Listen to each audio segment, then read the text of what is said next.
একবারের কথা। একবার এক আশ্রমে এক সন্ন্যাসী তার 3 শিষ্যদের নিয়ে থাকত। সন্ন্যাসী প্রতিদিন সকালে বেরোতো ভিক্ষার জন্য এবং সন্ধ্যার আগে আশ্রমে ফিরে আসতো। একদিন তিনি ঠিক করে তিনি তীর্থে করতে যাবেন, কিন্তু তিনি ভাবেন আমাকে এমন একজনকে এই আশ্রমের দায়িত্ব দিয়ে যেতে হবে যে আমার অনুপস্থিতিতে এই আশ্রমে আমার মতো বরং আমার থেকে আরও ভালোভাবে শান্তিপূর্ণ রাখবে। কিন্তু তিনি ভেবে পান না যে কাকে এই দায়িত্ব দেবে। তিনি তার সব শিষ্যদেরকে ডাকে এবং তাদের একটি পরীক্ষা নেয়। তিনি তার শিষ্যদের প্রশ্ন করেন, ধরো কোনো চোর ধরা পড়ল, তোমরা কিভাবে তোমাদের বুদ্ধি এবং জ্ঞান দিয়ে তার সঠিক বিচার করবে? প্রথম শিষ্য বলে, আমি তাকে মহারাজার কাছে নিয়ে যাব, মৃত্যুদণ্ড দেওয়াবো। দ্বিতীয় শিষ্য বলে, আমি তাকে এর জন্য যথাযথ উচিত শাস্তি দেব যাতে এই ভুল সে না করে, কিন্তু মৃত্যুদণ্ড দেওয়াবো না। তৃতীয় শিষ্য বলে, গুরুদেব, আমি একটা গল্প বলতে চাই এবং তারপর আমি আমার উত্তর জানাবো। তৃতীয় শিষ্য গল্প বলতে শুরু করে। এক শহরে 2 বন্ধু ছিল, খুব ঘনিষ্ঠ বন্ধু ছিল, মোহন এবং অভি। অভির বাবা খুব বড়লোক ছিল, বাড়ির একটাই ছেলে ছিল, আর মোহন ওদের কাজের মাসির ছেলে ছিল। কিন্তু ওদের বন্ধুত্ব তা বোঝা যেত না। একদিন অভির দাদু অভিকে একটা দামি ঘড়ি গিফট করে। অভি মোহনকে দেখায়। মোহন সেইটা হাতেও পরে দেখে, কিন্তু সমস্যা শুরু হয় তার 3 দিন পর। অভি খুঁজে পায় না সেই ঘড়িটা।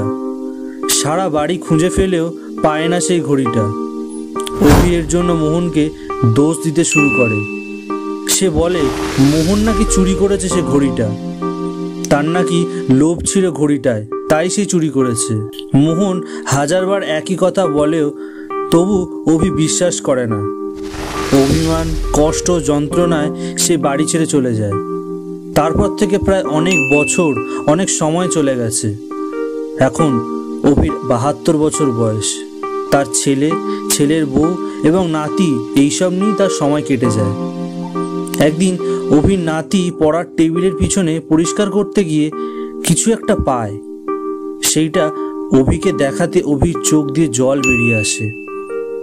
এইটা সেই ঘড়ি যার জন্য মোহনকে সে চোর অপবাদ দিয়েছিল।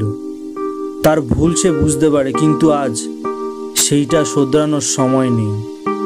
তাই গুরুদেব, আমি সময় নিয়ে সব দিক বিচার বিবেচনা করে তারপর সঠিক ফলাফল শোনাবো। সব পরিস্থিতি দেখে বুঝে তারপর রাইট ডিসিশন নেব। সেই চোর দোষী কি নির্দোষী সেইটা আমি আমার বিচার বিবেচনা করেই আমি আমার সিদ্ধান্ত নেব এবং সঠিক রাইট ডিসিশনটা নেব। এই গল্পটা থেকে আমরা কি শিখতে পারি? এই গল্পটা এইটাই আমাদের শেখায় যে শুধুমাত্র এক দিক দেখে, এক দিক শুনে তাড়াতাড়ি ডিসিশন নিলে তা সবসময় রং মানে ভুল সিদ্ধান্ত হয়। যখন এইরকম পরিস্থিতি, এইরকম সিচুয়েশন তৈরি হবে হয়, তখন সব দিক বিচার করে নিজের মতামত জানাও। আর যদি মনে হচ্ছে সেই পরিস্থিতির ডিসিশন দেওয়াটা উপযুক্ত নয়, তাহলে চুপ থেকে যাও। কিন্তু যদি রাইট ডিসিশন নেওয়ার হয়, তাহলে আগে সব দিক সময় নিয়ে বিচার করো, তারপর নিজের মতামত, নিজের সিদ্ধান্ত প্রকাশ করো।